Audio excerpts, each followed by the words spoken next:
Ozonics Killerwinds podcast, back again. I'm Cole Tanner. I'm Nick Simon. We got a special guest with us today. We got Jace from the DNR. Thanks, man, for being here. I really appreciate it, dude. My pleasure. I didn't say your last name. I hope that's okay. That's fine. I'm the only Jace. Yeah, people will track you down, figure out where you live. You can find a lot on white pages, by the way. I had to do a little white page search the other day. You can find a lot. Yeah. There's a lot out there. Jace, what is it? Is this his third time on? I think so. Third? Fourth, maybe? It might be his fourth. Yeah, I think it is your fourth. Yeah. I think you came in twice and we did one remote. Yep, that's right. Yeah, you've been our most frequented guest. Yes. It's an honor. Yeah, it's awesome. No, dude, I tell you what, I really enjoy having you come up here and again making the drive up. We're in no man's land for what most people think about when it comes to Iowa. Yeah. But I really appreciate you being here. And what we're talking about today is we are talking all about CWD. Really CWD, EHD, whitetails, what's going on Yep. with Jace, what's going on with the DNR. We're going to cover a lot of subjects. There was actually, to start it off, there was a really awesome report that Jace and the team at the DNR just put out all about CWD. One of the things that I was going to say right off the bat that really struck me about it is I felt like I was in the movie The Avengers. You ever seen the Avengers movies? I don't keep up with those. Okay. Well, in the Avengers movie, there's a scene where there's like this wizard and Iron Man is there with this wizard. And the wizard looks at Iron Man and he says, "We're in the end game now." Oh, And that's what it kind of feels like. He says there's all these scenarios of how this can go, but there's only one scenario where they win. I feel like this feels a little bit like this. There was a little bit of like a doomsday feeling to it. Like it wasn't like this is all going to be super good. Yeah. It's like, hold on, there's a storm coming. You know what I mean? Yeah. That's the part that I was like, dang, like. it's a heavy topic. Yeah, the vibe and the narrative that I felt from this is it was a shift away from, hey guys, this is how we can beat this, Right. to this is how we figure out a way to work our way through it and hopefully on the other end still have a huntable deer herd that we can all enjoy. I think that's fair. You know what I mean? Yeah. Like you said it a lot more eloquently multiple times throughout the whole thing, but I felt like, man, I was reading, I'm like, all right, well, here we are. Like we're up against something that we don't have an answer for. We can't control. Right. We just have to do the best we can. And even what you're doing, you're still trying to figure it out. It's a 5-year plan that could change. You bet. You bet. know? Yeah, so it's meant to be adaptive. And Right. as new information becomes available, we'll certainly adapt. Yeah. But The thing that I liked about it too, I feel like is I feel like you did a good job of really spelling it out. Like this is where we are. This is where we've been. This is where we see this going. Yeah. This is what's happened in other states. Yep. You know, all of it really sucks. I mean, honestly, Yeah, that's- like there's that's not fair. really that much fun about it. Like in the way that CWD is a really, really crummy deal. Yeah.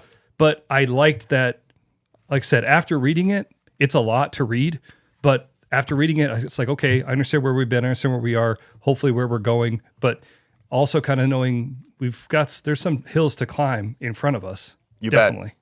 And the report there that Cole is talking about for any listeners is the Chronic Wasting Disease Response Plan that we put out as the Iowa DNR, and it was made to be publicly available. So it's on our deer hunting website. You might find it in a few other spots too on the website, but anybody can take a look. That was kind of the whole intent. Yes. It was, as you mentioned, it was a big effort. Yeah. It spans really every facet of chronic wasting disease in terms of what we're doing as an agency. And that was kind of the point, really, was to be transparent and just give everyone an under the hood look. As you mentioned, it's not a happy topic. It's not filled with optimistic hope, I would say. But I think it's responsibility to be honest and reasonable, realistic. I really appreciated the transparency because there was times I felt like I was reading it. Like at first I'm like, okay, this is written for the hunter to read. And then I got to other parts. I was like, whoa, this sounds like the memo that they were only supposed to send the staff. You know what I mean? Does that make sense? Yeah. Like, and then it gets back to other parts where I'm like, okay, this is for everybody again. You know what I mean? When you guys talk about in here about about how you're collecting the samples and how some areas get behind on collecting their samples. I would hate to be the tech that has to go around to the roadkill. Yeah. Right. Well, that guy probably, and that's probably part of it, right? Like they're like, man, I don't want to go out and do samples in July and August and September when it's butt hot out here, and I'm on the side of the road with a semi driving by me, and I'm trying to lop a neck and head off. Like, but if sounds like in some areas, if they don't do that, they get too far behind to get all the samples they need, or they're counting only on shotgun season. Yep. And then if all of a sudden something changes, they had a rough year, then you don't get what you need. You bet. You bet. And so those sampling quotas, which we have by county, they're based on, risk. Did we find CWD there? Did we find it close?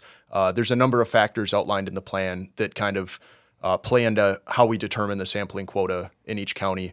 But yeah, places like Western Iowa where you can't really hit those quotas just by deer harvest alone, right? Hunter harvest. Because there's very few deer shot there relative to other places in the state, and there might be the same quota in both regions. So roadkill is a really important component of our sampling, increasingly so every year because it's passive, and it also provides a little bit better spatial representation. So, some counties might get most of their samples from the same hanging sheds every year, but a roadkill is, it could be anywhere, and we could sample from deer, places where we don't have a lot of data. Yeah, or I feel like we're getting the cart in front of the horse, but I say we just dive right in.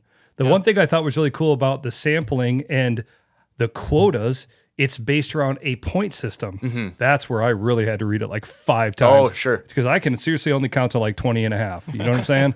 And so when I got to that point, I'm like, okay, this is getting a little complicated. There's formulas and all this stuff, but it's interesting because they don't.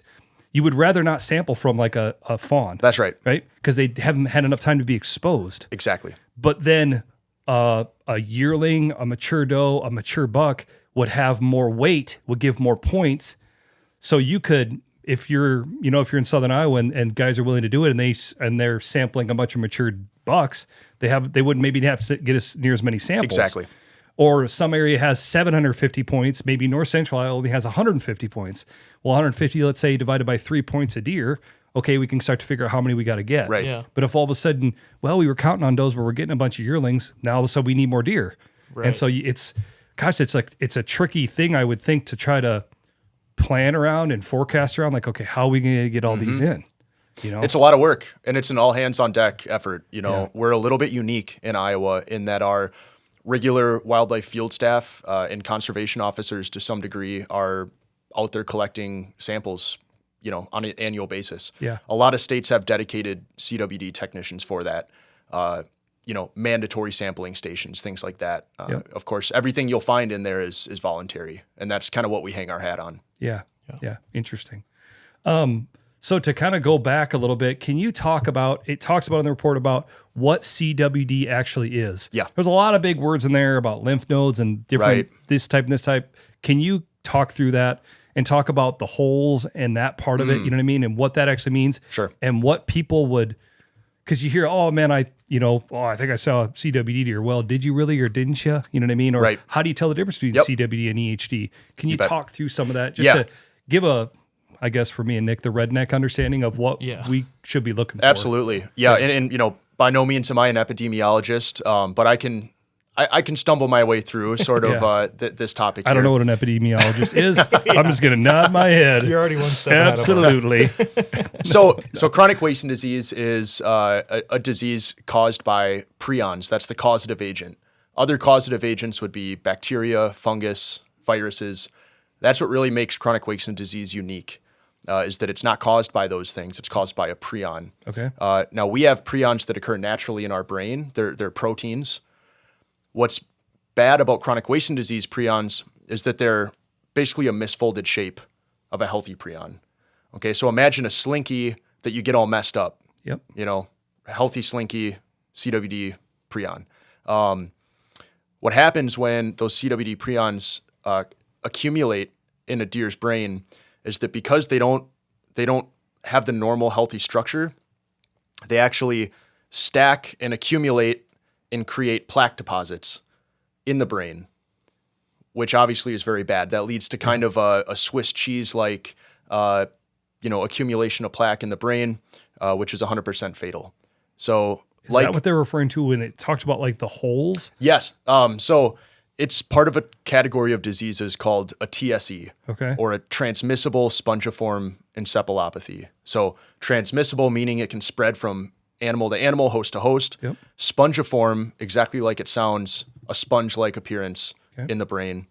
Encephalopathy just means disease of the brain. Okay. So, yeah, it's a mouthful, but that's sort of what it means. Okay. And that's how it presents in a deer, is in the brain tissue, plaque deposits. It's bad news. Unfortunately, like any TSE that I'm aware of, or any prion disease for that matter, there's no preventative measures, cures, anything like that. And it is 100% fatal, meaning any deer that becomes CWD positive will ultimately die from chronic wasting disease if something doesn't kill it first. Yep. So a little bit of a misunderstanding, because when we talk about 100% fatal diseases, well, sometimes you hear, well, that's not true because, my buddy shot a deer and it was CWD positive and the disease didn't kill it. Right. Well, the whole concept is, but it would have if it didn't die from a bullet. It takes time. That's right. It could take up to 3 years Yes. of this just doing its thing, just kind of marinating in there Yep. and wearing it down, and then all of a sudden it gets to be too much, and then it would. That's right. Yep. And that's the really scary part. That's, I'd say, the biggest management challenge, other than not having a cure or prevention. Dude, that is gives this me goosebumps, that part. incubation It's just like, dang, period. dude. Because how many deer is it infecting during that time? Right. Other deer. Yes, exactly. Exactly. So that would be what's known as the incubation period, which is the time between becoming infected with chronic wasting disease and actually succumbing to physical clinical signs, outward, health deterioration. That can be anywhere from 1.5 to 3 years for deer, and it's almost never less than 1.5 years. So most of that time during that incubation period, the deer is appearing perfectly normal and healthy, regular behavior, interacting with deer as it normally would, but it's shedding its prions and its bodily fluids, its saliva, urine, feces, blood, semen, right? And spreading it to other deer potentially. Right. So that makes it really tough. It would actually probably be better if it killed deer acutely, like just EHD, for instance. quicker. Yeah. Because then there wouldn't be such a persistent load of prions on the landscape. But Yes. Unfortunately, that's not the case. Yeah, dude. And I'll tell you what, I think it was the last time you were here, the last time we talked about EHD when you were here, it was, I don't know if it was during the podcast or after, but you made a comment. You're like, yeah, dude, CWD is what makes me lose sleep at night. Yeah. And I was like, whoa, dude. And then when you read this, I'm like, okay, yeah. That's a little bit of that really sucks. Yeah. I mean, and like you said, it'd be almost better if it just whapped them right away, because then we just get on with it. Yeah. But the fact that, it's like they don't know they're infected and they're coming in contact with how many other deer. That's right. And then that's all it takes. Right. And so it's a double-edged sword, that incubation period, because it means that we're never likely going to lose deer from the landscape. It's not going to wipe out all the deer in Iowa.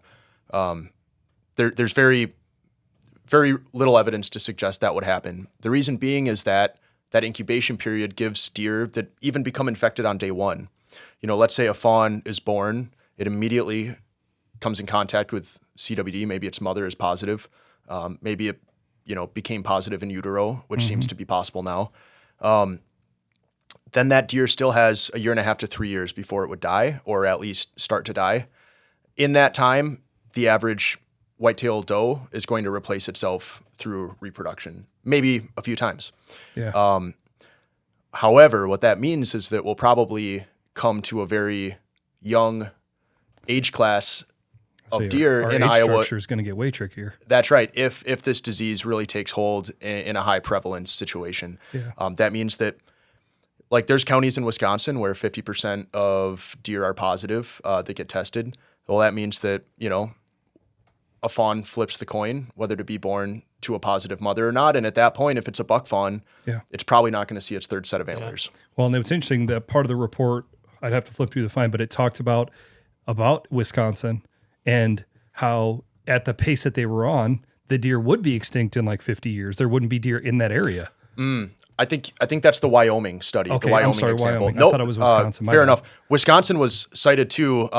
Was it like a certain above 29% or something of the does that would get it? Then it was going to be where, okay, this population isn't decline. sustainable. Right, Yeah. right.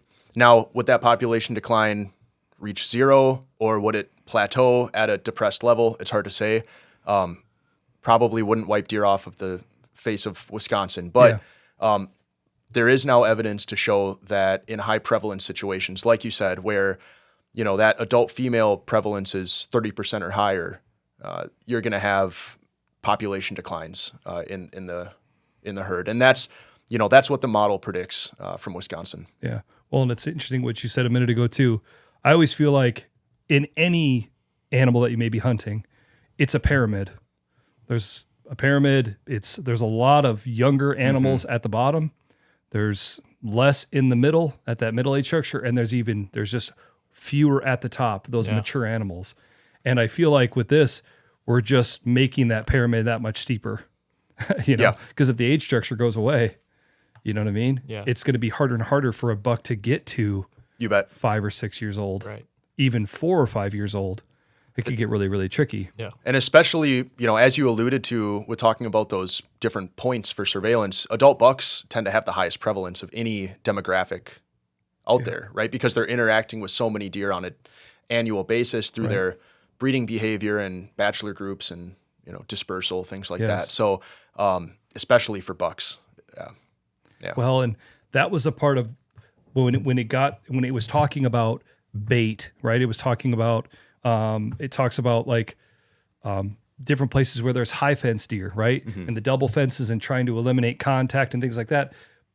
Has there been any talk of, because when him and I were talking about it, he goes, well, what about mock scrapes?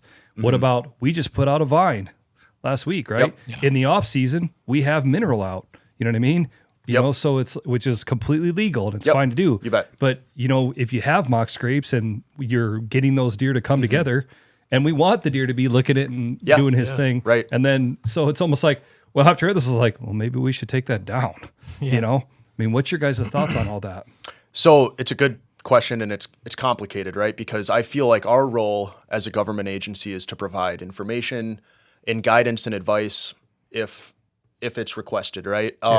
And certainly we have a position on baiting and stuff like that. But like you said, it's legal to put minerals on the landscape, as long as you're not hunting over them, things like that. Of course, though, that is going to artificially congregate deer, which could lead to increased disease transmission. Right. Fortunately for you guys, we haven't found chronic wasting disease up here yet. Right. There was only a place, wasn't there a place a long time ago north of like Clear Lake, A captive breeding facility, And they've been testing, and they talked about that they test for so many years after even, because I've been involved in that. Like, and I was like, I remember when I first took a deer and I'm like, is there CWD here? Like, what's going on? Why are you asking me to do this? They're like, well, there was a place north of town. Right. We have to test for so many years. Yep. We're good to go, but that's what we're doing. Yeah. Exactly. So, if you're concerned about mitigating CWD transmission, then, practices like baiting, things like that, you could choose to avoid it. I think there's a number of hunters in Iowa that don't consider it to be enough of a threat to them that they're going to continue to do that. And honestly, I don't think it's our job to, wag our finger at them. I think it's ultimately your choice because it's legal, right? But it's good to be aware that there could be disease transmission risks with doing so. Right. And I think that it's important to think about this in terms of tiers of risks, right? So you throw out a 100-pound corn pile, that's probably going to be a higher risk than hanging a vine for a mock scrape. Yeah. We get a lot of questions about planting food plots. Like, should I avoid planting food plots because that congregates deer too? It's like, well, there's a lot of things that naturally congregate deer, like food sources that aren't, bait piles necessarily. Yeah.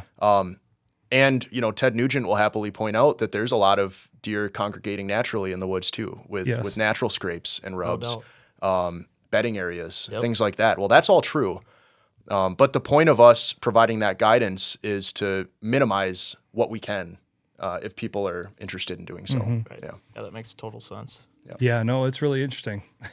There's so much to it. Yeah. I know, right? When I was reading that part, I was like, wow, okay, well, I thought about, vines, mock scrapes, food plots. That's exactly where my mind went to, Yep. I know a lot of guys are having, and I've seen it, and I don't have the opportunity to do it just because I don't have my own land or crops and everything, but you see a lot of guys that'll leave standing corn and then brush hog it down. Sure. Yep. You know, Yep. and that's like, deer just flock to that. We see it every other year on some of the spots that we hunt. The farmer will go in there and he will take out the end rows. the end rows and not get to the inside that day. And if we can be out there the next day, we want to be out there because the Absolutely. deer know it. bet. They're like, okay, Yep. because the combines are great, but they still throw corn out the back. You know what I'm saying? Combine's a big dinner bell. Yeah. Oh, yeah. Yeah. So yeah, it's just really, really interesting on that part of it. Yeah, and deer are going to congregate regardless. But I think that it's reasonable to try to avoid unnatural congregation as much as possible. Yep. But, Yep. No, this guy, man, he always answers every question just the right way. It's crazy. Like I said, I didn't mean to say the wrong thing about the Wyoming thing, but you're just so nice to be like, oh, it was actually Wyoming, not Wisconsin. That's kind of a big deal that I messed up that fact. But you're like, oh yeah, no big deal. You just, still talking about whitetail deer starts with a W. And he's like, hey man, I wrote the report. All right, I wrote the report. Can you talk to us a little bit about the history? I really like that goes through this all the way back into the 60s with some of that. That's wild. If you can kind of go through that and really kind of the high points of where Iowa falls into that. Yeah. So the first time the chronic wasting disease was detected in any animal was in 1960s in Wyoming, I believe. It was like 1967. wasn't it? Yeah. I could pull up the history here. 67. First, captive cervix in Colorado. Yeah. Sorry about that. I think the first wild detection was Wyoming. Okay. So that's probably why I got it confused. No, you're good. So in 1967 in Colorado, there was a herd of captive mule deer at a research facility that they must have appeared very sick, and they had some diagnostic testing done to show that it was chronic wasting disease, which prior to that wasn't really understood as a disease. Okay. Now, the leading theory on why that occurred in that place was because there was a herd of sheep that was being kept on that facility, I believe in the same pen prior to the mule deer coming in, that had scrapies, which is it's an analogous disease to chronic wasting disease. It's in that family of TSEs, also spread by prions. It's just the hosts are goat and sheep, right? So just a different species.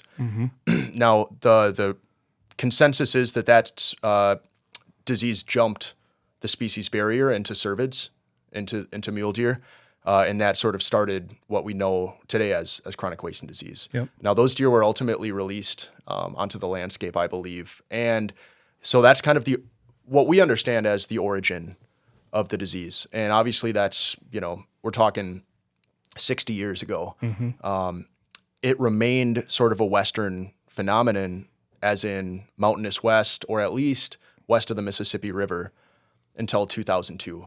And that is the first year that Wisconsin, and then consequently Illinois very shortly after, found their first wild detection of chronic wasting disease in a white-tailed deer in southwest Wisconsin, and then very shortly after Illinois. At that point, it was sort of a paradigm shift, because, no longer is this a mountain cervid, elk, mule deer disease. Yep. And it's also able to jump the Mississippi River. I mean, we thought, I was like 5 years old at this time, but, people in that world at the time thought, wow, that's going to be a big barrier. You heard of this east of the Mississippi. Exactly. Yeah. Right.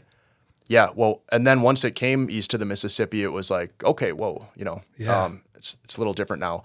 And now it's in white-tailed deer, which I believe they found it in some Great Plains populations very shortly before Wisconsin did. But, Wisconsin kind of gets the credit as the first white-tailed deer detection. Yep. Not totally true, but it was a big paradigm shift at that time.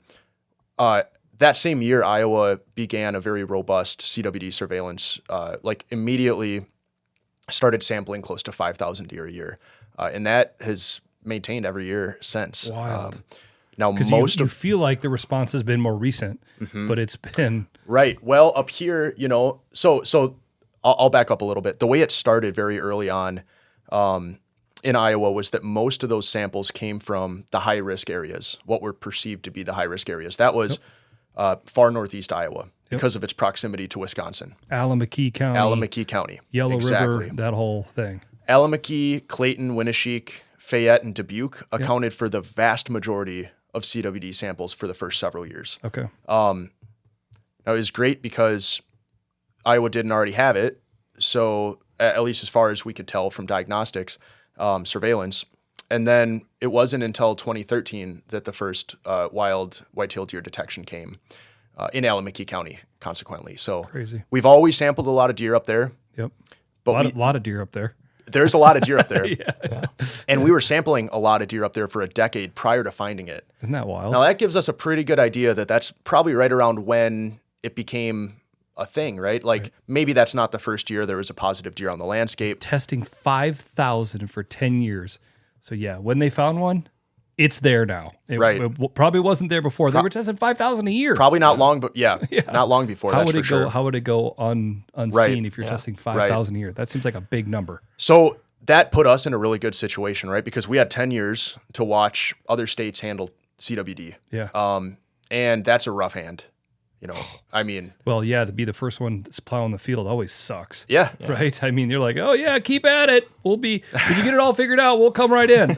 We'll benefit from, your hindsight, basically. Yeah, man. I mean, Trying to do the best they can. exactly. And there's no blueprint. Right.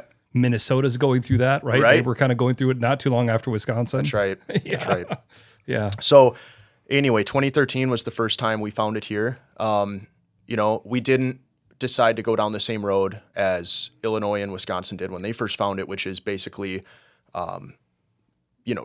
very intense targeted removal, sharpshooting, things like that. Yep. The most extreme removal efforts that ever occurred were just scientific research permit. Basically, to some degree, staff and the public could harvest additional deer after the deer season to try to sample, just to try to get an understanding of disease prevalence. But we weren't talking about a ton of deer. It made probably little difference in terms of the population, things like that. But that's been one thing that we've never really done here is a heavy-handed harvest-based management approach, largely because of the experience of other states that have. Yeah. There's talk of that in this report, though, right? Of like in some of those CWD hot zones, trying to take out more deer to try to slow it down, right? Sure. Yes. Because that was like, I got to that part and I was like, okay, I got to read this another time too, because this is like, you're kind of trying, like, it's a tricky thing, right? Because if you did do that and you did go there and let's try to slow the spread. So if there's less deer, you would think that endo facto mean it's not going to spread as fast. But then are you taking healthy deer off the landscape that maybe could have made it through? But if you did take them off, then it does slow it down. So it's like, man, that it's like you're throwing a curveball and you're like, man, I hope it's going to be a straight. Right. And it's probably not going to be, depending on how it's done, received well or supported well by the public. Yeah, or and I like that you talk about you asked people. Because you're trying to get people to do it. Well, maybe they don't agree with it. Yeah. So then you're trying to incentivize. Because you guys did like earn a buck in there, right? Kind of. Can you explain how that worked? Because I read that. I was like, Right. okay, was it another buck you got to shoot? Or Yeah. I'm sorry, I'm jumping all over here. No problem at all. And what you're talking about is our CWD incentive hunts. Okay. So before I get into how those work, I think it's important to understand sort of the context and how they've operated in Iowa in the past. So these are restricted zones where we would provide additional doe tags to be harvested during that late January season, with the idea of removing additional positive deer off the landscape through voluntary harvest. And, voluntary is underlined in everything I say because that's really the basis of our CWD response. Yep. We're not bringing in government sharpshooters. Yep. We're not contracting it out. All the deer harvest is being done voluntarily, and same with our surveillance. So for our CWD incentive hunts, we've held as many as 4 at any one year. So we've also only held them in places with an abundance of deer, like Wayne County, Alameda County, Clayton County, and Dubuque County. We've never held a CWD incentive hunt in a place where deer numbers are relatively low or even moderate. So far. And this upcoming year, we've decided to forego incentive hunts altogether Really? for the next year or two. due to declining participation, some local concerns. I saw that in there. Yeah. I got to the stats and I was like, Yep. well, that's weird. Like some of these last couple of years, there's less people that are less landowners that are even willing to be involved. Especially in Corydon in Wayne County. Yeah. That historically was a really popular hunt, and there was no shortage of deer. After the last couple EHD outbreaks, that changed a little bit based on what we can hear. We also know that by running additional spotlight routes in that zone, populations declined by, maybe 30%, which is substantial. Yeah. And it seems like at that point, people were less willing to participate, and that's kind of all we needed to hear. Yeah. And we kind of just took it off the table. Yep. So real and perceived impacts of EHD were a big factor. And, we're kind of in a stage right now where we've held these hunts for a number of years, and now it's time to really dive into what they're doing. Are they helping in the way we were hoping, and is it supported? Yes. There's just no reason to pursue harvest-based management that's not supported by hunters. Yes. No doubt. Dude, I'll tell you what, man. I'm glad I live in Iowa, because we talk to people from Minnesota. We talk to people from Wisconsin. Yeah. And it talks about this in this report as well, about how you guys come to these decisions. It's not just one person calling the shots. Yeah. It's a group of people coming together. It's not only a group of people coming together, but then they have public meetings talking about things that I know I'm not educated enough to probably speak on it, right? On some of this stuff. You know what I mean? Like, I don't know the ins and outs of CWD and how EHD and all this stuff works, but I'm a hunter and they want my input, and you're welcome to go to the meetings. And then and even just like the hunting, like it's not just, okay, well, we're going to hire sharpshooters. We're going to bring people in, and this is what we're doing. It's not like that. Yep. Hey, let's get hunters involved. Oh, wait a second. Now the hunter participation is going down. We need to rethink this. It's not like we're just going to keep trudging forward. Exactly. We don't care what anybody else thinks. Yep. Just like you said, it's the perception of everything too. Yep. Not only the perception of CWD, but the perception for the public. Right. You know what I mean? Because we all have to work together. Exactly. This is a relationship. Yes. And we all have to keep cultivating a good relationship. Right. So I really appreciate how you guys are trying to go about this. Yeah. Because again, like, man, there's no right answer. You're just trying to find the best bad path through this. Does that make sense? It's kind of like a damage control strategy, right? Like, like we don't need to sugarcoat it. We're not going to get rid of CWD on the landscape unless there's some extraordinary scientific breakthrough, right? That I'm not very And there's sure research being done, but it doesn't seem like it's going anywhere, right? It talks about this a little bit about the research that some people are trying to do, but it doesn't look like there's anything revolutionary that's coming down the pipeline. Not in terms of how to truly solve the issue. Right. Now, there's a lot being learned about CWD every year. There's a lot of studies going on. Are we ever going to break through and let's say even a vaccine is feasible, which at this point it's not, but if it was, how are we going to administer that to a wild deer population? Yeah, exactly. Give everybody trank guns? You know what I mean? Good luck. You're going to end up with a lot of dudes, me in the hospital, shoot myself in the foot. You know what I mean? Yeah. I mean, it'd be great for the single dude. No. It'd be great for the captive guys, right? Because they can do that. But yeah, I mean, so even if we got there, it's like, it's difficult to imagine a future where CWD is not a factor. Right. What we don't know is the future dynamics. Like, might we remain at a fairly low prevalence for a good while yet? Hopefully. And I think we're going to continue to try to do things to keep that the case as long as we can, as long as it's supported and reasonable. But yeah, our flavor of CWD management is definitely more mild than other states, for sure. Well, I feel like more mild and more cooperative. Yeah. Right. Like, let's all do this together. Right. Yep. And so I'll get back into the incentive hunts a little. Sorry. No, it was, I kind of derailed myself. So we didn't even get through the history. No, I'm just kidding. So the way that the incentive hunts work are, so first of all, it's a private land only hunt. Like, we don't really want to, we don't need to incentivize more harvest on public lands, right? Yep. So that's condition number one. And then it's a geographic area in which we've found, let's say, a hot spot of CWD where there's a lot of repeat positives coming from a certain area. At that point, our best strategy is to try to remove diseased deer off the landscape to keep them from increasing the rate of transmission and keep the prion load down in the environment. Obviously, that's best done through doe harvest. And again, we're only talking about places with, I would say, above management goal populations, right? So the conditions are that if you participate in this hunt and shoot 3 female deer, and it's an antlerless only hunt. So if you bring in 3 does for testing, then you would qualify to receive an additional any sex or any deer tag for the following year that wouldn't count against your other general tags. Only on that private land that you hunted on, or any public, any land? The county at which the county you hunted in. But it uh, could be on your hunt public land occurred. in that county. Yep. Okay. It could. Now we're talking about, a few dozen participating landowners or Yes. a few dozen participating hunters per hunt generally. And you got to shoot 3, not just 1. right. 3.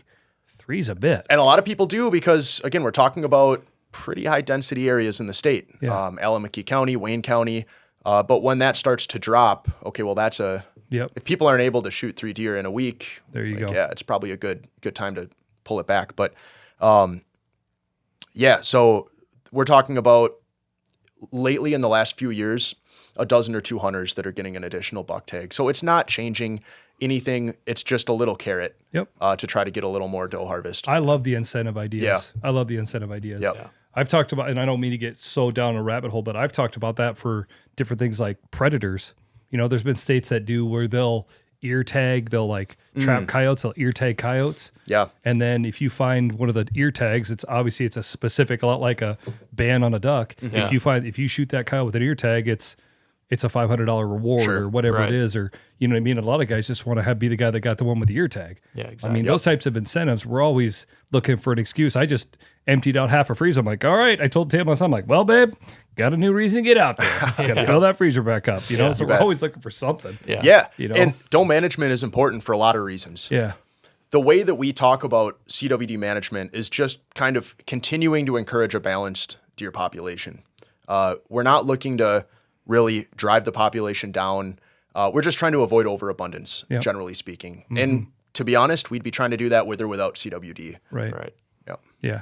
No, that's interesting. I'm glad you clarified on that. Because like you said, when I initially read it, I was like, well, they're just trying to shoot more deer, or they're shooting more deer, but the deer are already going to have a tough time. But it's not exactly like that, right? Right. You're just and it talks about it here too, about the management, and if it's above, if it's where it needs to be, or if it's below. That's a big part of how you guys decide if you're going to be doing anything like that too. Because if Absolutely. it's below, if your population is already below the management number, Yeah. why would you try to harvest more deer off of that already? Exactly. Because chances are, if it's below our management objective, that means that there's such a low density that transmission is already being mitigated. Yes. And let's just say it wouldn't be very popular to go in and shoot a bunch of deer in the name of CWD in Western Iowa. Exactly. Right? Yeah. Now, we found it in Western Iowa recently, which is terrible for that deer population because they, need a break. But I'm sure it'll be hopefully a very long time into my career before or if we ever see population level impacts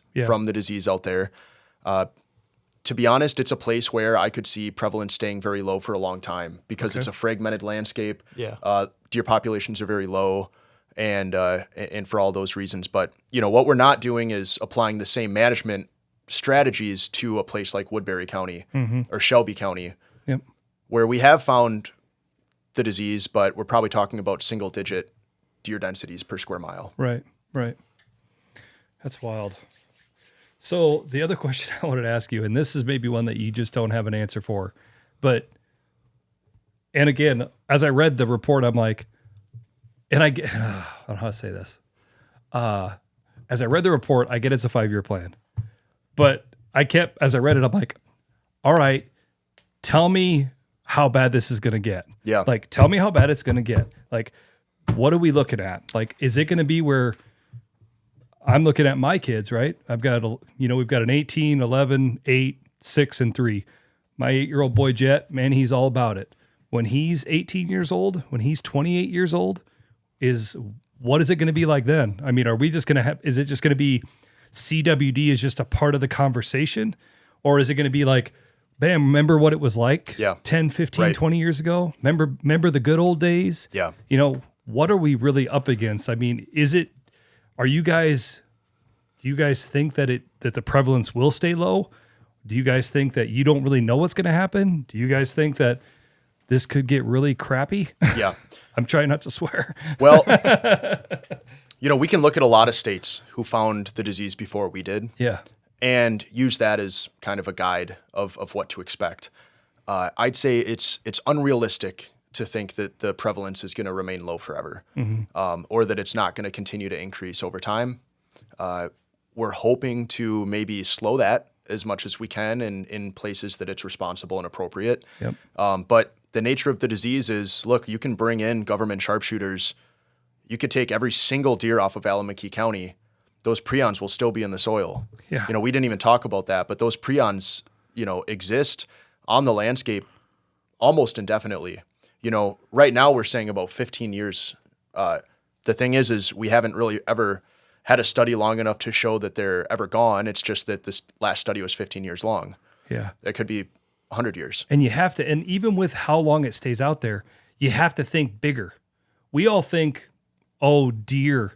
Right? Like I even think about sorry to interrupt you, but the high fence stuff, right? Okay, well, deer in a high fence. Okay, we'll double fence it. Okay, great. Deer poop in the high fence. They end up at some point, they maybe gather up the poop. Where does the poop? They don't keep it in the high fence. It ends up outside the high fence. And then guess what happens? The deer walk up, like, oh, there's Tommy. He's in there. You know what I mean? Or we're talking about just the land. Let's talk about the air. Now all of a sudden, said ducks coming from Canada decides to land in Johnny's pond and walks on the edge, deer pooped on the edge, gets on his foot, off it goes. Right. It's just like, it's uncontrollable. Yeah. Yeah. I mean, that's just like my hillbilly understanding of what could happen. There's so much more than that. And there's, new studies that I find really interesting that are coming out lately are talking about prions binding to different materials. For instance, CWD prions bind to clay more than other soil types. Okay. That's interesting, right? Because clay-lined landfills, that's good. Clay-lined ponds, like I should Right. put clay in a pond. Yes. But it's also seems, at least theoretically possible that, prions are also traveling through water systems. Plants can uptake them like corn, things like that. I mean, now it's not well understood.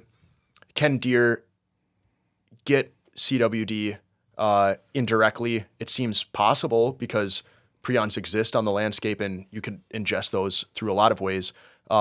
How many prions does it take? Those thresholds are not well understood right now. So it's entirely possible that those environmental routes maybe aren't as actually feasible as we think. Yep.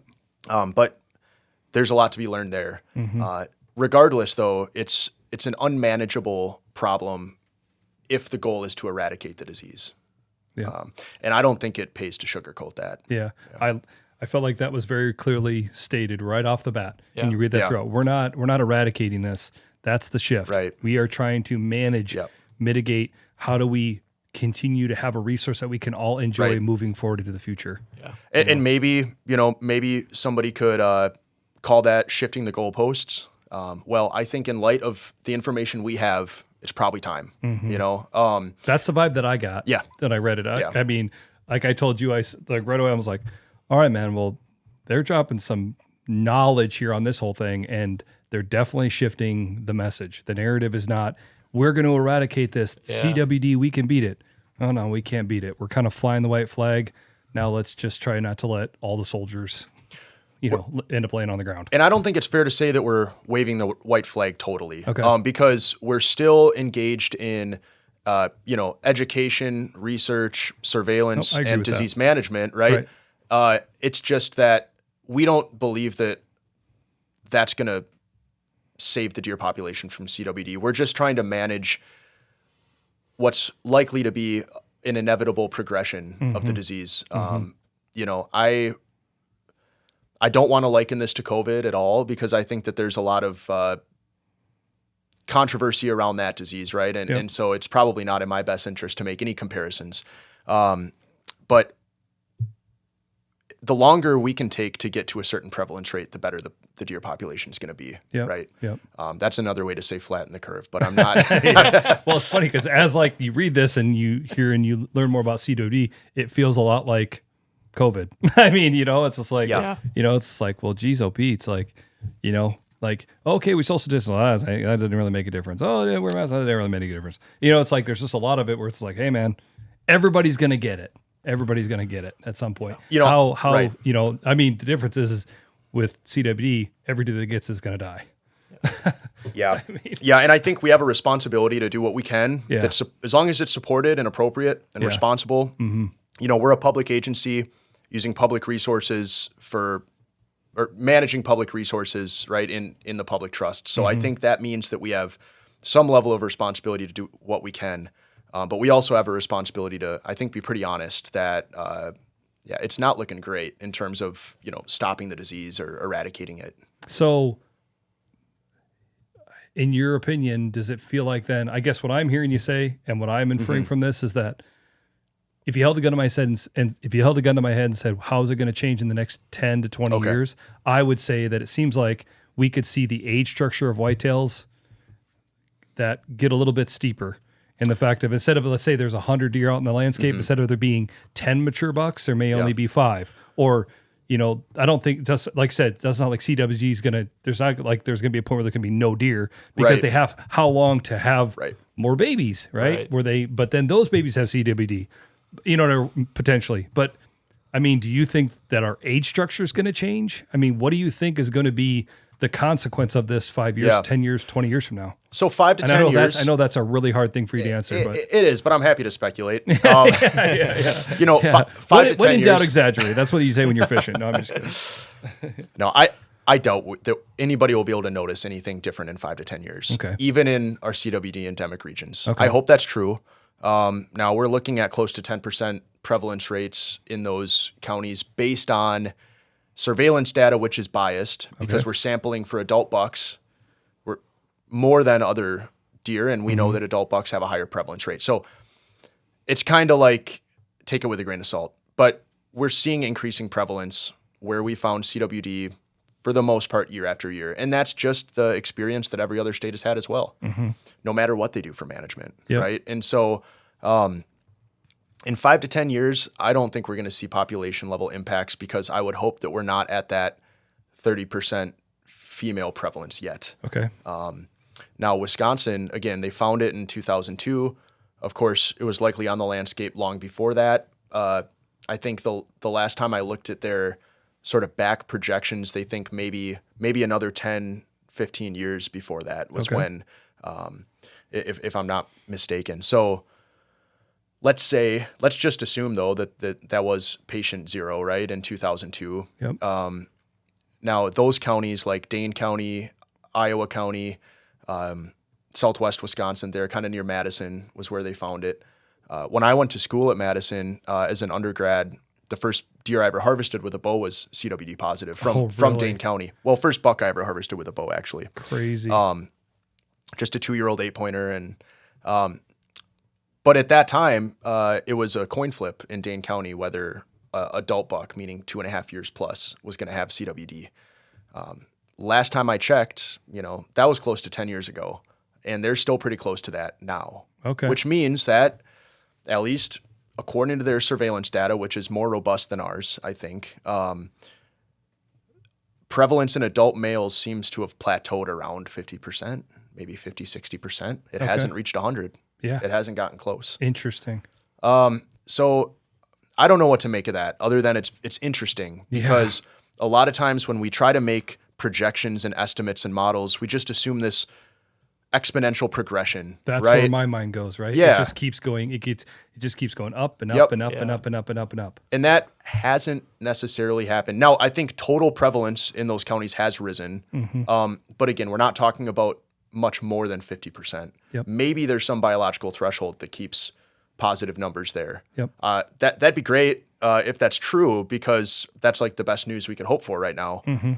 But again, it took close to 20 years before they were able to estimate population declines, and they likely had it longer. Okay. So we probably found the first cases in the state when we found, in 2013. Yep.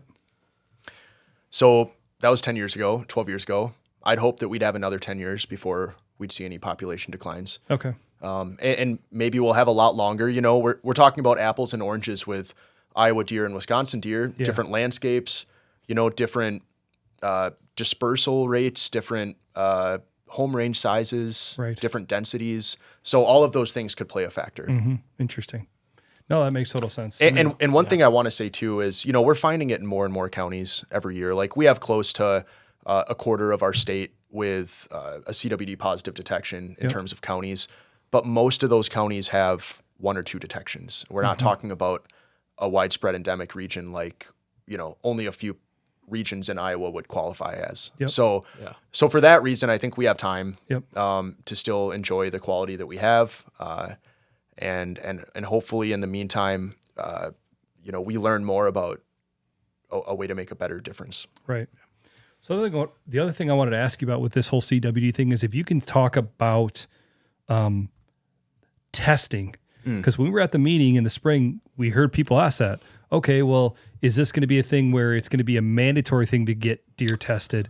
It talks about in the report that I could send my own deer in. It costs like $25 to get it tested if I wanted to get it tested. They talked about last year, it sounded like there was some bottleneck with trying to get a deer tested or get it back, and how quickly you're going to get back if you've got a deer sitting in the garage and it gets to be a warm day. Well, I can't have this deer just sitting here before I find out if it does have CWD or not. Yeah. So if you talk a little bit about how the testing works, also, what do you do if you do have a positive CWD deer? I'm getting mouthful. If you did have a deer that tested positive CWD, and then also, how can this affect a person if you eat a CWD deer maybe didn't know it? Sure. There's 3 big questions there. Sit back and get ready. So in Iowa, we have basically 2 routes to get your deer tested. Okay. The first is the hunter submission pathway, which you mentioned. That is an opportunity for, regardless of quotas or staff time, you can either take the sample yourself, which isn't really all that hard. There's a lot of online resources to pull the lymph nodes under the chin. They're just like the lymph nodes that swell when we get sick, right? They're fairly easy to find, but we also have staff that are happy to pull those samples as well, time permitting. So if you wanted to go the hunter submission pathway, it is $25 out of pocket to get that test ran through the Iowa State University vet diagnostics lab. That's just basically the cost that they would charge our department to do it. So, it's not like we're not scraping any off the top. We're just providing the service at cost. You would ship it or mail it, I should say, to the Iowa State VDL in Ames. Now, the nice thing about the hunter submission pathway is that you get expedited results, meaning that all throughout the hunting season, staff from all over the state are shipping or driving their CWD samples to the VDL. And there can be bottlenecks, especially during the gun seasons. Right.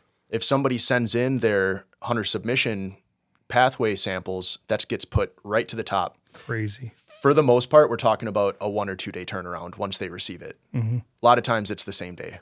Okay. So for a lot of people that are concerned about human health risks, that's a great option because you get your test results lightning fast. Right.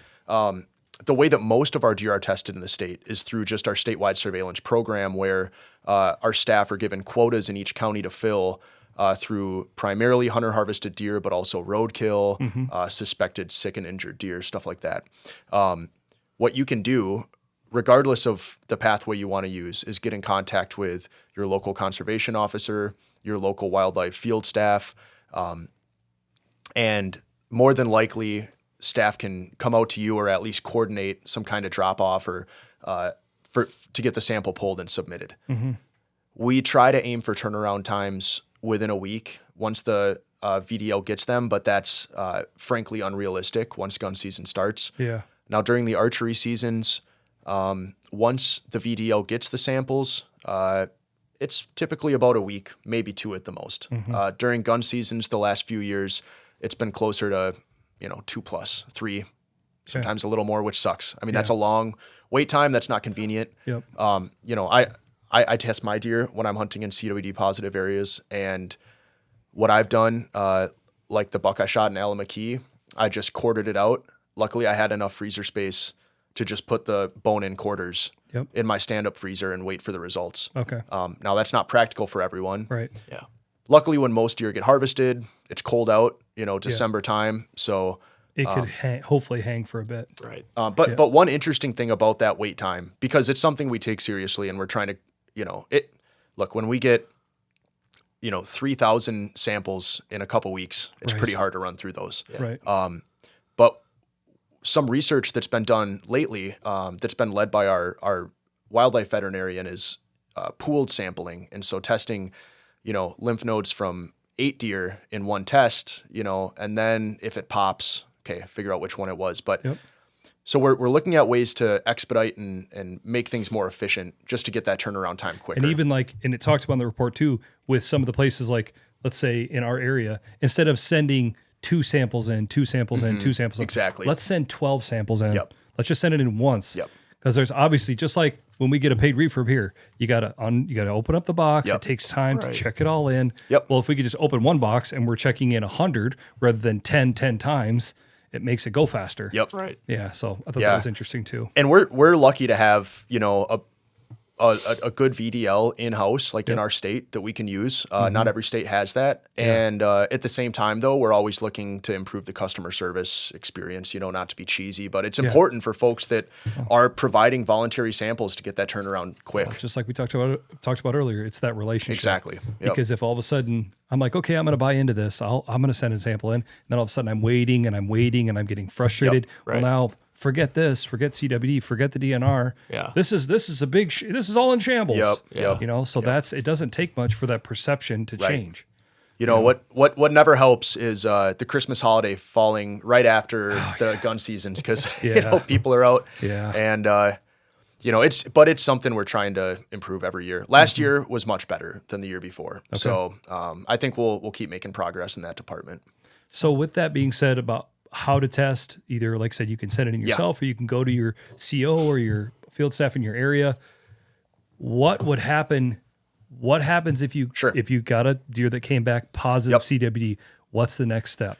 So if you got that deer hanging in you got it hanging in your deep freeze, hanging in your garage, and it comes back positive CWD, what's the next step? Yeah. So anybody that submits a sample, if they want, they can opt out of getting those results. That's not something I would choose to do, but it's everyone's prerogative. Like, sometimes they don't want the information. Yep. So just want to put that out there that, if it's something you're happy to contribute for a data disease surveillance purpose, but don't want the results, we offer that option. Yep. Most people do choose to know if it's positive. At that point, you'd be notified by phone. And our staff would offer to come out, and if you want, basically take all of the meat, carcass, anything like that, to a landfill or incinerator. Okay. Basically just to prevent, further transmission or the prions, right? Yeah, exactly. Yeah. Because a lot of people might just have the carcass ditched out in their back 40, and it's like, there it is, you can take it. And that's something we'd happily do. Now, the human consumption stuff gets tricky, right? Because I'm a wildlife biologist, we're a natural resources department, and now we're kind of getting into like human health advice. And so I'm by no means an expert or anybody that should be giving advice on whether or not to eat CWD positive meat. The CDC does suggest against eating known CWD positive meat, just out of an abundance of caution. There's no data or evidence to suggest it could jump to humans. I think it's important for people to know the facts that there are estimated to be, tens of thousands of CWD positive animals consumed by hunters. Yeah. And there's, again, been no evidence to suggest that humans have become positive or caught a variant of the disease or anything like that. So luckily, there seems to be a strong species barrier between humans and deer. We're not very similar species. But I guess it's up to everybody whether they want to take that risk, whether they want to subject others to that risk if they have a family, things like that. So that's just something that, I think our department can best just advise to be informed. Yep. Get your deer tested if you want to make an informed consumption decision. That's the only way to do it. But beyond that, it's up to the individual. Yeah. No, it's interesting because, like I said, I used to guide in Colorado, and even around here, just like hunting, even like, with Wisconsin, I don't know. I've always been the guy that when I feel just a deer, I just pull up the sleeves and here we go. Yep. Yeah. I don't ever wear gloves. Right. I don't ever wear plastic things or whatever. And again, CWD being prevalent out west, I've been out, but I got it out there. I was like, you're not putting gloves on? No. Why would I put gloves on? Well, CWD, man, or whatever else. And I was like, well, I guess that's how maybe I'm going to go then. I don't know, but I just never have.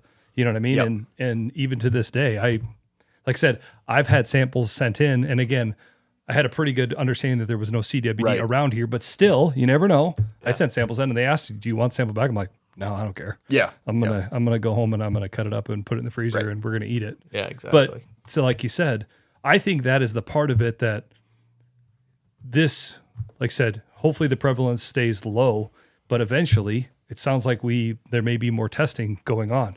That you maybe need to get your deer tested and you need to just find out what's going on. And then I guess it's your own personal choice to go from where you go. But like I said, I've always been the guy that just pulled up my sleeves and, did what I did and then wipe your hands off in the leaves and off you go. I don't know. And it's mixed. I mean, we get hunters that, their deer comes back positive and they say, nah, I'm not worried about it. Fair enough. Yeah. And then we get some hunters that say, yeah, you can come and take the meat. I haven't started eating it yet. Yeah. So it just comes up to personal decision. And Yeah. I'm glad that there hasn't been any documented cases of, human transmission or, I'm hoping it stays that way. I think, I don't want to say that, there's no risk at all or make that seem like that's the case because, there's experts that know a lot more than me that would advise against it. Yep. But again, that's out of an abundance of caution, Right. not necessarily because there's any evidence. Absolutely. The other thing I was going to ask you about is just if you can clarify about if somebody's out hunting and they did see a deer that was acting funny, what would be the symptoms of a deer that's being really affected by CWD? It's kind of on that last leg. What would guy would be looking at? A clinical CWD deer, like an end stage, ready to flop over and die from the disease. It's likely, first of all, to be very emaciated, very skinny. Okay. Usually it's so skinny that like its hip bones are jutting out, Okay. And rib cage exposed, drooling, head hanging low, not aware of any threats or perceiving danger from humans, vehicles, other animals, things like that. Basically a zombie. Right. Yeah. I mean, I hate to say it, but I've seen the videos. We've all seen the videos on Instagram where you walk up to doing the guy's like, or it's like running around in a random circle. You know what I mean? You're just like, what are you doing, bro? So here's the thing though, is there's no single symptom or even group of symptoms that you can say, oh, that's CWD, because there's a lot of things that impact deer and make them sick and make them do the exact same thing. Interesting. Circling is not actually characteristic of CWD. Really? Okay, well, there you go. That's much more characteristic of a brain abscess. Okay. Usually it's bucks that do it. Yep. And usually it's from injuries incurred during sparring, fighting, that lead to an infection in the brain, and then you see that circling behavior. I get calls every single year around November, December for circling bucks. Crazy. There you go. Yeah. That's unreal. Look at how stupid I am. No, I'm just kidding. No. It's half of those calls about circling deer. It's like, hey, I got a CWD deer here for you guys to shoot, and it's like, what's it doing? And they're, if it's circling, it's like, well, probably not. It's we could kill it and pull the hide back and probably find pus at the base of its skull. Interesting. Yeah. Well, yeah, because it's funny you brought that's super interesting because I've seen videos on Instagram, like you were saying, of deer circling. They're like, oh, it's CWD positive, but it looks healthy. Yeah. It still looks good, Sure. But he's just acting funky, you know what I mean? So that makes total sense. And there's a lot of things that make deer skinny. I mean, they could simply have an infection, they could suffer from a number of diseases that would put them in that state, in that condition that you just can't discern CWD from other ailments just by looking at them on the hoof. Interesting. So the only way is through testing. Interesting. Wow. There you go. But I guess the one thing you could say, so answer me this. It seems like the EHD symptom is deer near water, right? Yeah. Yeah, you see that a lot, right? But do you see that with CWD as well, where deer would go to water? And it's not as much. Okay. So you could differentiate maybe a little bit in that way. Well, I would say this. If you find a number of deer near water, it's not CWD. Okay. Yeah. There you go. it's possible maybe that a CWD positive deer might seek out water or die near water. But it's really that numbers and near water. It's like, oh yeah, that's going to be EHD every time. Yep. And we heard that last year. I talked to a CO and it was like, yeah, I've been get calls on deer with deer or a deer here, they're around water. But when I start to get multiple calls, that's like, okay, we need to go check that out because that sounds more like what it would be. All of a sudden you're seeing a ton of deer and it's like, okay, it's doing its thing. Yes. Yeah. Interesting. Is there anything else you want to talk about with CWD that I didn't jump around in a million different directions and cover? Sorry. No, I think we did good. No, I think, just reiterate that document is available online for anyone that wants to see it on our deer hunting website, our CWD Response Plan. And again, I mean, I think the whole reason we wanted to write this was first and foremost for public transparency. Because you'd be hard pressed to find a more controversial topic in wildlife management in Iowa. Yeah, no doubt. Maybe in the country. Yeah. And it's a serious thing. It's something that our department isn't taking lightly at all. That's certainly the case, but it's also a really tough egg to crack, and we acknowledge that. So I hope that when people read through it, it'll be obvious that we're trying to take a responsible, measured approach to a really challenging problem that we're just not willing to throw the kitchen sink at because that just hasn't always gone well when we've seen other states do it. Yeah. Well, and the thing I liked about it too is I liked how you talk about part of you being here is what's talking about the document. There has to be a part of this that's public awareness. Yeah. There's staff that's been hired that's just there to help try to raise awareness of CWD. Right. Yeah, no you guys, doubt. the DNR hired a veterinarian, right? Right. That was part of this as well. So, I mean, it's like, it's interesting that's part of it too, is it is this relationship, is this perception. And so you guys talk about how are we going to make sure that people understand, what the real kind of facts are and what are we trying to do? What are we trying to do? Yeah. That's that's a huge part of it. Because like I said, I think it seems like what you guys have done. And again, I'm not living in all these other states, but when you hear other residents talk about some of these other states, they just don't feel informed. They don't feel like there's been an open line of communication. Yeah. And then they feel slighted. Then there's just, how the saying goes when you assume, So it just, I think you guys are doing a great job. And I really appreciate the amount of time and effort that had to take. Holy guacamole. No doubt. Yeah. Well, important tool I think to have out there. Yeah. And I think it'll serve as a good resource for staff, especially new staff, because almost everyone in our bureau ends up having a conversation on a yearly basis about CWD. Here, dude, read through exactly. this. Yeah, exactly. Yeah, knock yourself out. Yeah. Actually, read through it 4 times. No, I read through it 1.5 times. I read through it front to back, and then I had markings. I was like, okay, now let's get back and read through this. I want to understand this. Yeah. There's a lot there. Yeah. There's a lot there. I think, hopefully one of the resonating messages was that when it comes to harvest-based management of deer in the name of CWD in Iowa, it's a nuanced approach. We don't have a one-size-fits-all strategy. We don't override our regular quality deer management principles inherently just because we find CWD in a new area. We dig into the data. We talk to people in the area. We figure out what's going to be reasonable and acceptable and, what's best for that population. Yeah. Absolutely.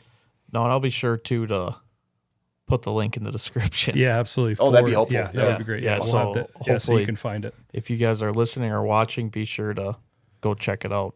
Give it a read. Yep. So. Yeah, no, absolutely. That's a great thing to mention. Yeah. Okay, so now let's shift. Let's talk about EHD. Yeah. Obviously, we had you on a while back, and we were kind of right in the heat of the battle of, getting into the hunting, just kind of during or after hunting season. I think it was actually close to this time, maybe. Okay. Maybe a little bit later in the summer. Yeah, I believe. we were kind of like it was really starting to no pun intended heat up. It was heating up because it wasn't raining, right? And it was heating up because it was feeling like the drought of the century. Yeah. Yep.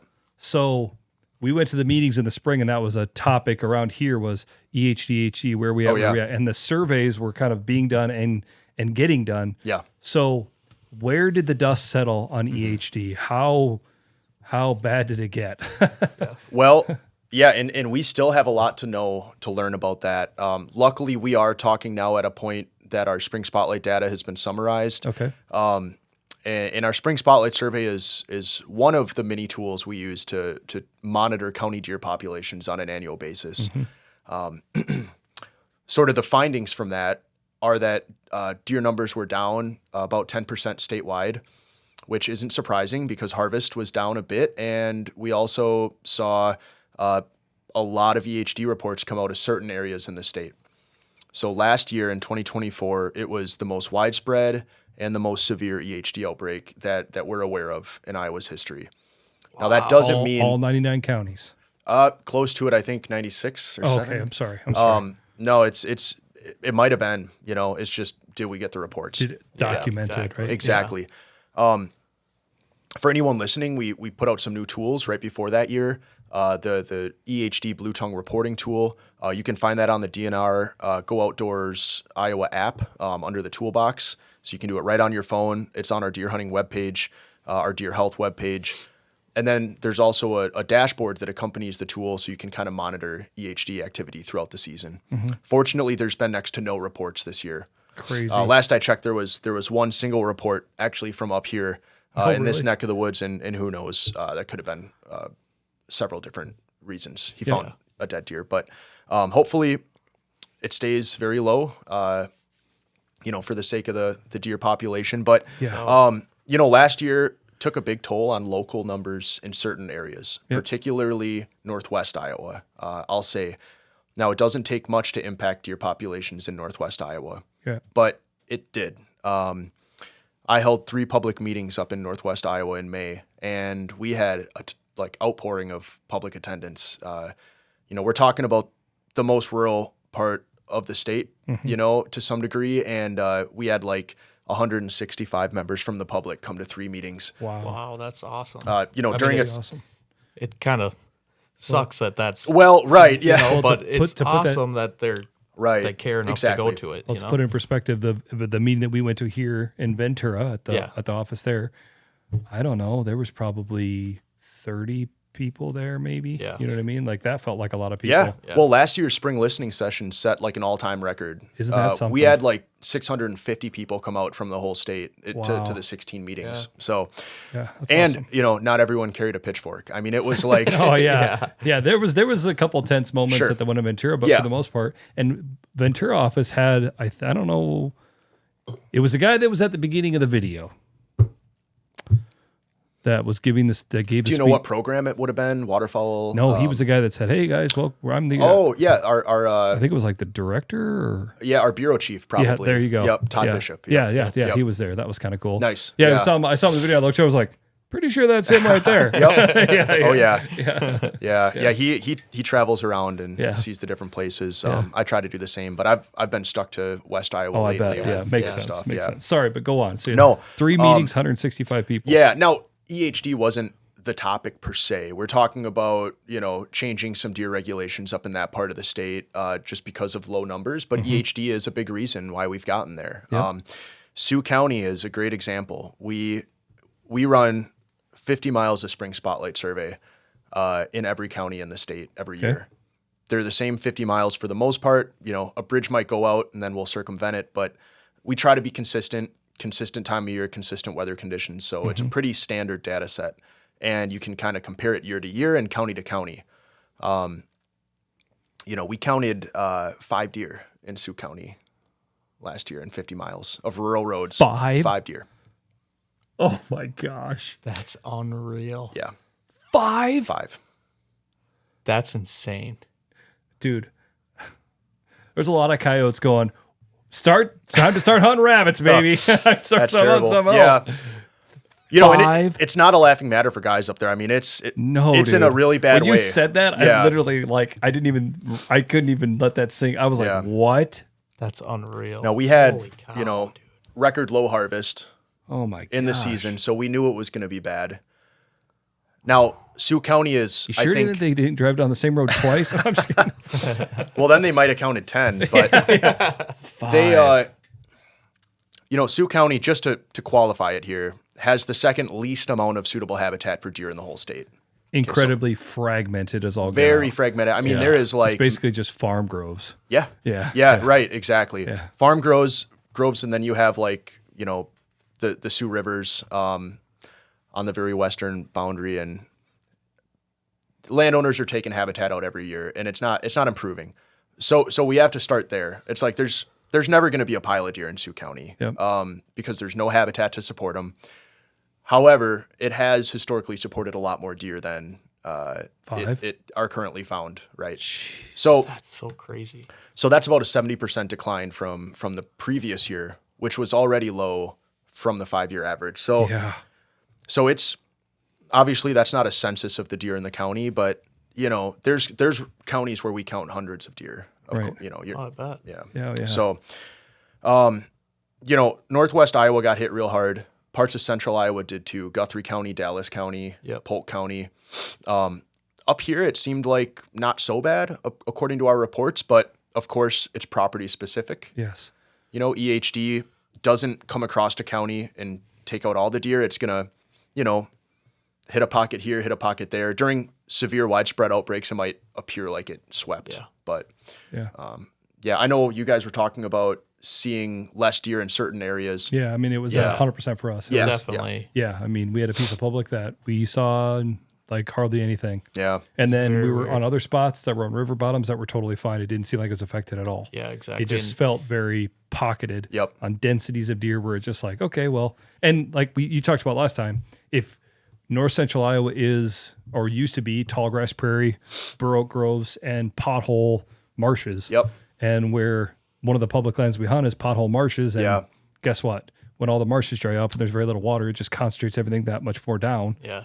There's no flowing water. And that's what, and I would think, just guessing here, the spots in northern Iowa that got really pounded was probably fit that kind of bill. Yeah.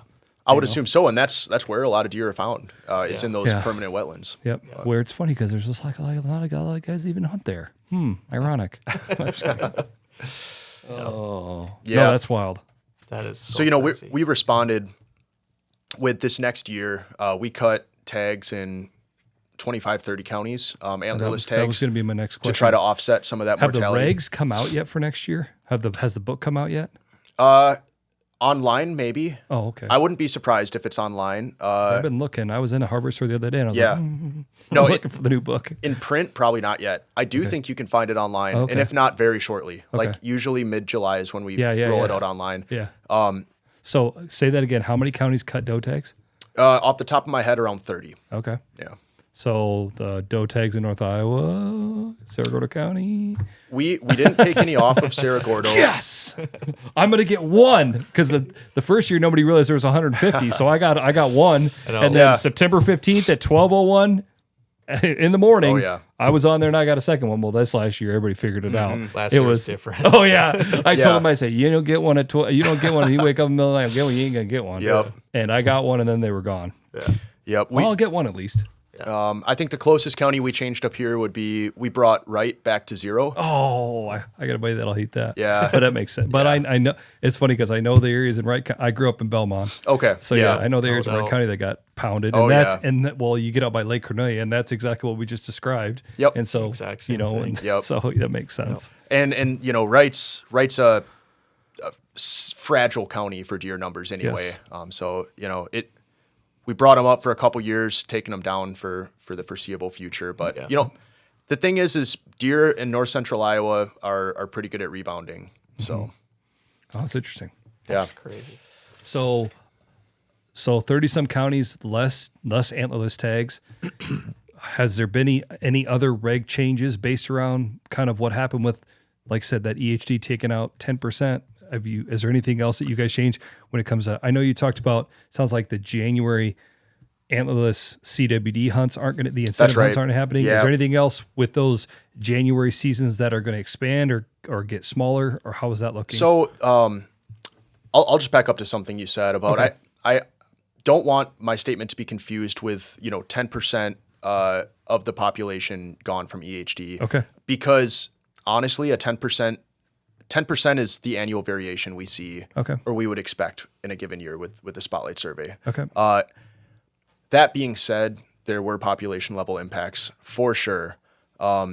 just more so in counties with few deer to begin with. Okay. So when you look at the statewide numbers, it It was down 10%, but it Yeah. not necessarily was 100% because of EHD. exactly. Okay, Yeah. gotcha. There's variation That in makes there that sense. we just can't account for Yep, yep. right now. But I mean, there's counties that a lot less or a lot more than 10% of deer are gone. There's no question about that. I mean, the Crazy. northwest corner of the state for sure. You said 70-some% down? Is that what you said? yeah, which means first- I guess that they counted 12 deer the year before, So, Golly. So wild. but Bizarre. but harvest is down big time. Yeah. A lot of those counties are seeing 50% less harvest than they do on a 5-year average. Do you feel like the harvest is down because there's obviously just less deer, or do you also think that harvest is down because hunters are self-regulating? I think both. Now, when we're talking about Western Iowa, more so because numbers are down, because there's not so much opportunity to self-regulate in Western Iowa because you have your general tags. If you're a landowner, you have your landowner tags, and that's it. We don't have county antler list tags over there. Yep. For a guy in Appanoose County who normally shoots, whacks 5 does off his property every year, well, there's a lot more wiggle room to self-regulate when you're not seeing as many deer on the landscape. Yep. So I suspect that, we did see harvest declines in southern Iowa,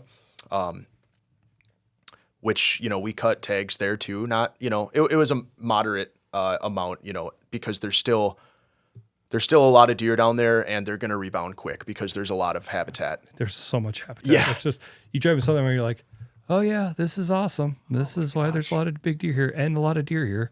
Every time me and Cole go down there, we always have the same conversation. Man, I could live down here. We were man, in it's Knoxville beautiful. last week and went dirt track race, and we went there a few weeks before that, and we went through we went by Lake Red Rock, went through all that country, yeah. and it's Oh, like man. holy guacamole! beautiful down Take a there. drive between Red Rock and Knoxville, and tell me that isn't deer mecca yeah. of the world. You bet. It's beautiful. It's like- just beautiful. Yeah. Jeez, look at this place.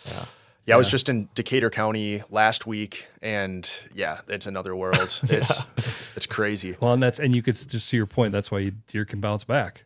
Right. Yeah. Yeah. They're more resilient when they have a habitat and things like that are already going in their direction. But, we still wanted to, not only message to hunters that we take EHD seriously, but also, offset some of that mortality. And a lot of those counties weren't selling out their quotas. So we're not really making any huge changes. It's we're just putting us in a more defensive position, and hopefully this year we get a break from the disease. Yeah. But to answer your question, the county quota changes and foregoing the incentive hunts, which weren't just because of EHD.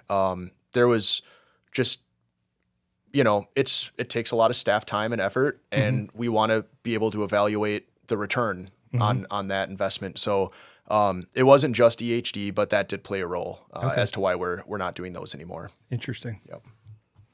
Crazy. That's crazy. Oh, that's Like I said, I always like when the reg book comes out. I always grab a couple and I don't read every single thing, but I flip through it like a lot because you just always want to be up on what's going on. I don't want to do anything wrong. Yeah. Right. Yep. So Yeah. No and big there's always a changes. section in there that says this is what's changed. Yes. Yeah, Exactly. It's always a really good part to check out.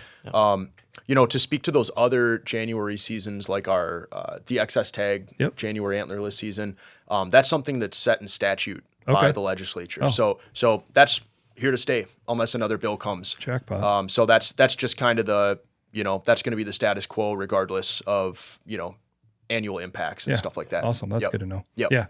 Yeah. Like I said, years ago I did the January antlerless. I haven't done it the last couple of years. I have a buddy that really swears by that. He loves it. Yeah. He loves to take out his rifle and shoot far. Right. Yeah. And that's a great time. One of the only times in Iowa you can go out and do that. Yeah, You know it what I mean? is. Yeah. So it's fun to be able to do that in Iowa because you just, as of right now, you're going to be shooting a lever action or really reaching out and touching some of the muzzleloader. So to get out, and take your bolt action out, that's kind of a fun time For to sure. be able to do that. Yeah. Yeah, You bet. it's really fun. And like we set those quotas, so it's like really now the emphasis is on making sure those are the right number of tags because there's that carrot to use them at the end of the season, and so it just adds another component to consider. And, Yeah, like I said, that January antlerless thing is pretty fun. Like, buddy of mine that he likes to winter camp. It's another. You talk about like having an adventure in Iowa. Yeah. Dude, go do a little winter camping. Yeah. You have a wall tent. You think wall tents, you think out west. You can do some pretty fun wall tent camping wood burn stove in Iowa That's during sweet. January Atlas. Yeah. And you got your 6.5 PRC, get out there and Yep. tack something. You know what I mean? It's pretty cool. For sure. Yeah. my my little boy Jet, my brother-in-law, he's got a wall tent. And my boy Jet got to stay in it. He's like, Dad, we're getting a wall tent. That was the greatest day of my life. He was freaking out. You know who else likes a wall tent? This guy right here. I love wall tents. They're so cool. Oh yeah. They're so cool. We got to stay in a wall tent in Montana a couple years ago.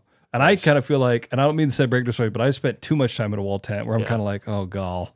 You know what I mean? From the out guiding days. Yeah, well, just in Colorado and things like that, where you just kind of get like, you're like, golly, like I don't know. It's fine, but you're just generally with other people, and I'd rather be in a tent where I have my own space. Yep. Best 4 nights of sleep I've ever gotten. This guy, Seriously, Yeah. it was amazing. well, Must have been next to the stove.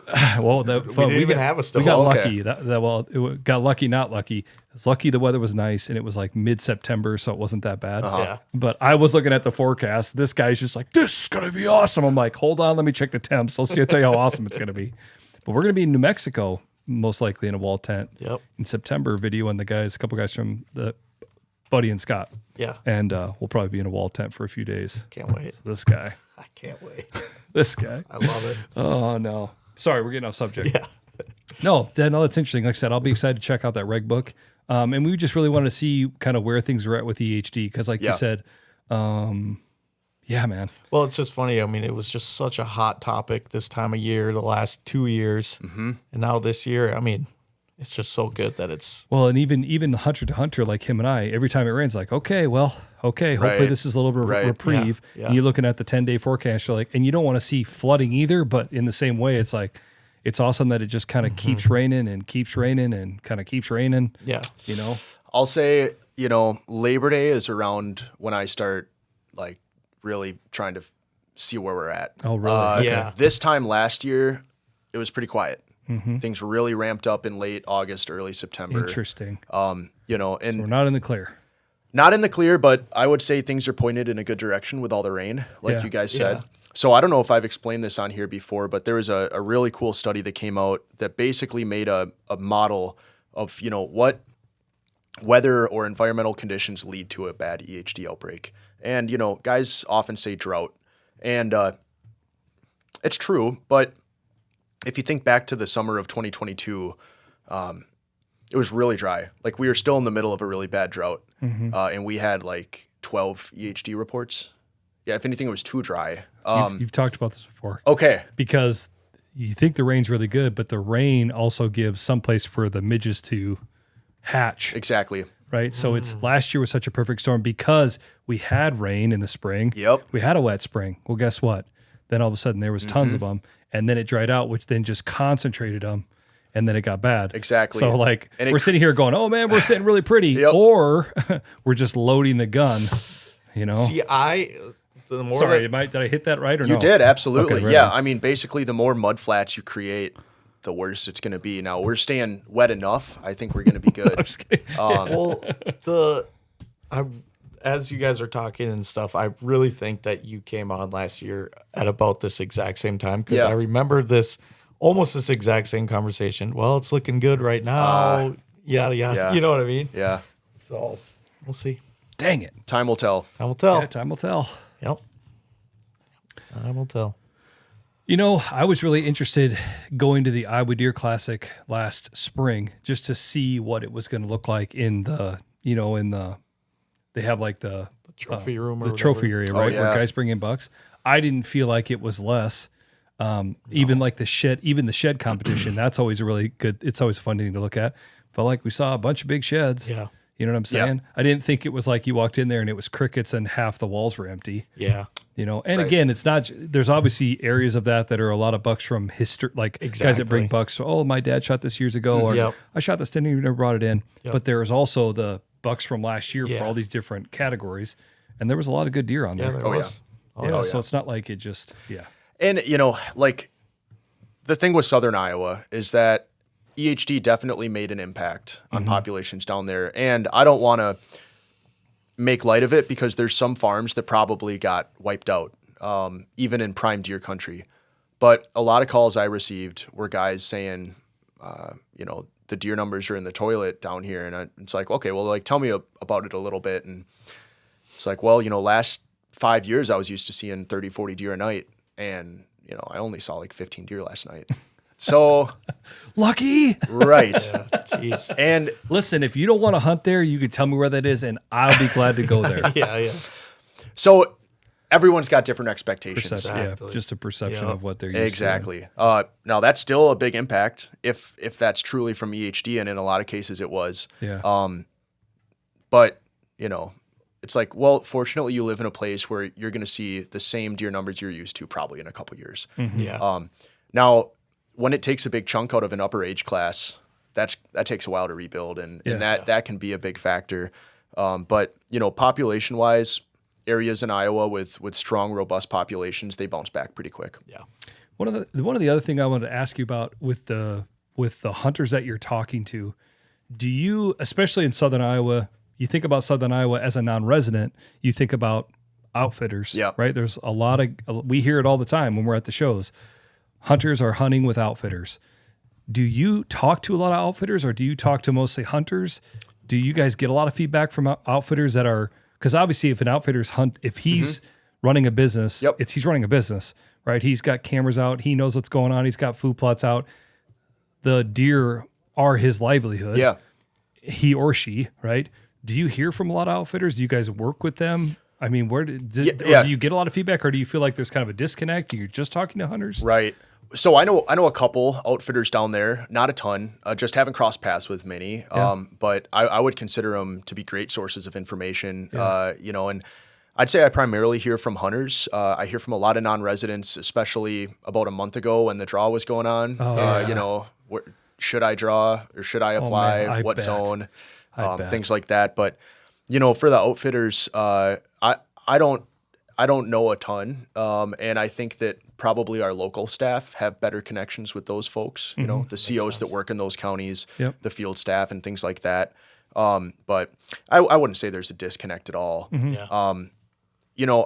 I still think it's responsible to take the EHD outbreak seriously in Southern Iowa, despite what I said earlier, because it's just an opportunity to stay aligned with those hunters and maintain the trust and support that we've talked about before. So, am I concerned about the long-term sustainability of deer in Southern Iowa because of EHD? Like, not really, as long as we, have spaced out outbreaks that over time probably get less and less severe. However, I think it's still responsible and appropriate to respond with regulations when they do occur. I think it's important that when people look at county antlerless quotas, they think and trust that number is the appropriate right number, and they don't have to feel hesitant about using them. Trust. I think is a big emphasis there. It's the trust, right? You just want to be able to look at that and be like, okay, that makes sense. They did that. There's a reason behind it. Right. Yeah. That's not just an arbitrary number. Exactly. Yep, absolutely. Wow, we've covered a lot. I know.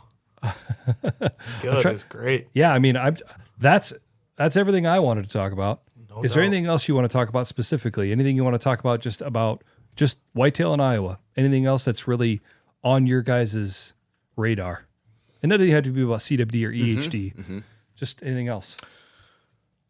Yeah, I mean, I'll be interested to see how this year's harvest goes. I guess maybe since the last time we talked, there's a small glimmer of hope in far southwestern Iowa, and I'm talking about Fremont County here. They had, for the first time, kind of an upswing in harvest and population counts. Now, since I started, far western Iowa from Fremont up to Lyon have just been trending down and down and down. Yep. And last year, Fremont had a good year relative to the 5-year average. Okay. They shot more bucks than they had in the last 5 years. Population counts are up a little bit. They didn't have too much EHD. I'm hoping that that's going to continue to spread north and east, and I'm hoping it wasn't just an anomaly. But what we did in Fremont County was brought them to 0 county antlerless tags a little bit before some of the surrounding counties. Yeah. So it makes sense to me that they would be the first to respond. Yep. I've talked about Western Iowa. strategies and stuff on here in the past. And so it might be, good to note that we might be starting to see the recovery we're hoping for. Yeah, absolutely. That's awesome. No, that's interesting. I guess the one thing I just remembered that I did want to talk to you about too is we talked about this last year, and it was talked about at the meeting that we were at. Cellular trail cameras. Mm-hmm. Is there any reg changes? That's part of the reason that I've been looking to get the book too. Yeah, yeah. Where are we at on that? Because that was a topic of discussion at the meeting we went to, and there was a guy in the front that had his perspective, and I was on the opposite end of it, and I listened to him, and he listened to me, and they were jotting their stuff down. It was interesting to hear what people had to say. Yeah. Where is there anything coming down the pipe with that? Nothing for this upcoming season. For 2025. Yep. Interesting. Okay. It's something we're collecting data on, trying to understand kind of what the public and what hunters want to see. And I think anything that's being explored is going to be restricted to public land. Yep. Dang it. Yeah.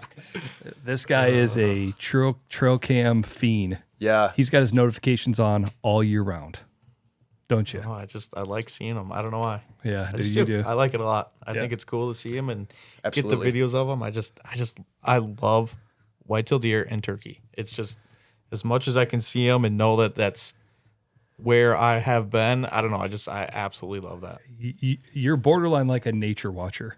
Yeah, 100%. Seriously. Yeah. I mean, you literally I mean, if you could get permission to put trail cameras on a piece of property, but you couldn't hunt it, you would put trail cameras out there. Yeah, it wouldn't bother me one bit. Just to look at them. Seriously, just to look at them. Like that one piece of public last year. You put a camera up on public and you didn't even were going to hunt it. You just wanted to see. Well, it just looked like a really good spot. But you wanted to see. Yeah, and you saw and you never went there. You just wanted to see. I went there late muzzleloader twice. Didn't see any deer, but yeah. But yeah, I don't know. And I don't know. I think that, people could kind of give me crap for that, but I don't know. I really enjoy it a lot. I love trail cameras, but the one thing that was interesting I thought about, and again, when we were at the meeting around here and the meetings you were at, I'd be interested to hear what people said. But one of the guys in the meeting we were at, he piped up and he's like, well, the thing I don't like is like I'm out in the woods and I got to take a piss, and I all of a sudden just do my business. I take a piss. I look over there and there's a trail camera. Yeah. Like I don't like that. I don't, and you could tell like what he was trying to get at, it seemed like was like, I don't like to feel like, I want to feel like I'm in this wild place where there's nobody else. Right. Yeah. And it's like, I get that. And I piped up and I'm like, okay, maybe this does or doesn't make sense. I love trail cameras and I hate to see them. Yeah. Yeah. Right. Yeah. I think there's a lot of folks in that boat. Yeah. But like, I know one thing you had said before, Jace, on the whole thing is like, and the one thing I keep mulling over is and I'm going to botch what you said, so you can correct me, but you talked about like, how does it really affect the resource, right? Does it affect the resource? But also with that, it's like, we're not the only ones out there using the resource. People hiking or maybe bird watching, do they want to see them? But does it actually affect the resource, right? Does it affect the resource? Like if a trail camera's on a tree, does that affect that deer? Is it really about it's about the resource, but it's about everybody else using the resource too. The experience. Yeah. The experience. Yeah. Right. But so it's just tricky. It's just really, really tricky, Mm-hmm. Cause like if you were to survey the bird watchers and the hikers and they're walking down a trail and they look up and see a tree stand, do they have the same negative feeling of when they see a trail camera? I don't know. Maybe not. Maybe they know that trail cameras take a picture like, I don't want to be on camera. Yeah. I'm the guy that, and to play devil's advocate and make no sense with this whole entire argument, I'm the guy that will walk behind the cell cameras. I do, don't I? Yeah. We walk behind cell cameras when it's not convenient to walk behind them because I don't want to be in front of them. Yep. So I don't know. It's just such a bizarre thing. It is. Yep. So I don't know. It's a crazy, crazy thing. So I don't know. I don't really. There's not much. Yeah, there's not much to say. It's a good topic of discussion. Where's my cricket noise? It's No, just I don't. Interesting. I don't have much of an update there. I think I'm sure it was a topic there. Oh yeah. And you probably had to fill out a survey about how you felt. Yep. No, I think it's interesting. It is super interesting. Yeah. It's crazy. I have a really cool idea. We don't need to talk about it on the podcast because it gets to be too long, but there's something I want to talk to you about afterwards that I think is a really neat idea. I have one thing I want to ask Jace. Yeah. Did you chase some turkeys this spring or what? Yeah, I did. And I bought a house as well. So those, Did you get engaged too? I got engaged in October. Okay, yeah. Yep. Oh yeah, and we need to make sure Boone Super Nationals dirt races. We'll be driving down sometime during the week. If you want to, if you've never experienced a dirt track race, we'll take you. Awesome. I didn't end up moving to Boone, but pretty close. Oh, okay. But I thought you were in Boone. no, I actually ended up moving more towards the metro. Oh, okay. But yeah, ended up in a good spot Okay. by the lakes. And Oh, there you go. Yeah, a lot of public land, core ground, and Oh yeah. Awesome. Big Creek WMAs not too far. That's where I ended up shooting the turkey I shot. Nice. So got to play, public land musical chairs with all the metro hunters. Oh yeah. Oh yeah. But there's a lot of birds. So if anyone wants to, bump some shoulders, it's your place. Did I ever tell you? Maybe we talked about this last time. A buddy of mine, I used to go to school at Iowa State, live in Ames, and he would take a kayak or a canoe. I don't remember it was one or the other, but he would put in by Boone, and then him and his buddy would put another car down because there's little gravel roads that just end down at the river. Right. Yeah. And they would go every spring, go out there really, really early in the morning, and they would just paddle down and yelp on the Des Moines River and hear birds cock off and then pull off when they knew, because all that is, like you said, it's core land. And say they would get we're where we need to be, and they would go up and they would try to hunt them, almost like they were moose hunting. Yeah. And then they'd work a bird. Oh, it didn't work out. They get back in the kayak canoe and they would go back down farther. Yep. I'm like, now that sounds like fun. Yeah. No, I shot my bird first day of first season. Oh, there you go. Nice. And then I went out, took my fiance out for second season, and we got her really close. Actually, 3 mornings. We had should have happened, but turkey hunting. Yeah. Yeah, there's no rhyme or reason to it. Right. Yeah. No.